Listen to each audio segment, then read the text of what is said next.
మహిళలకి కొంతమందికి ఇస్తారు. తర్వాత బాలినేని శ్రీనివాసరెడ్డి గారు సందేశం ఇస్తారు.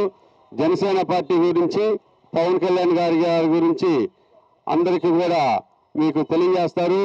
మనం అందరం కూడా ప్రతిరోజు జనంలో ఉంటూ జనసేన పార్టీని బలపరచాలి. ప్రశ్నించే పార్టీ జనసేన పార్టీ కాబట్టి బాలినేని వాసన్న ప్రతిరోజు మనం జనంలో ఉండాలి. మన జన సమస్యలు తెలుసుకోవాలనే ఉద్దేశంతో ఈ కార్యక్రమాలన్నీ ఏర్పాటు చేయటం జరుగుతుంది. మీరందరూ కూడా ఉద్యమ సభ్యత్వాన్ని తీసుకొని పవన్ కళ్యాణ్ గారి ఆశయాలకు అనుకూలంగా జనసేన పార్టీలో ఉండాలి.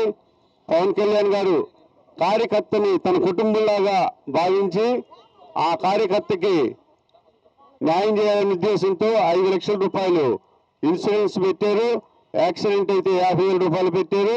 అది ప్రతి ఒక్కరికి కూడా మనం తెలియజేసి పవన్ కళ్యాణ్ గారి ఆశయాల్ని మనం ప్రజల్లోకి తీసుకెళ్ళాలి. వారి యొక్క సిద్ధాంతాన్ని కూడా మనం గట్టిగా నమ్మి ఇంకా 10 మందిని జనసేన పార్టీలో చేర్చాలని కోరుతూ ఉన్నాను.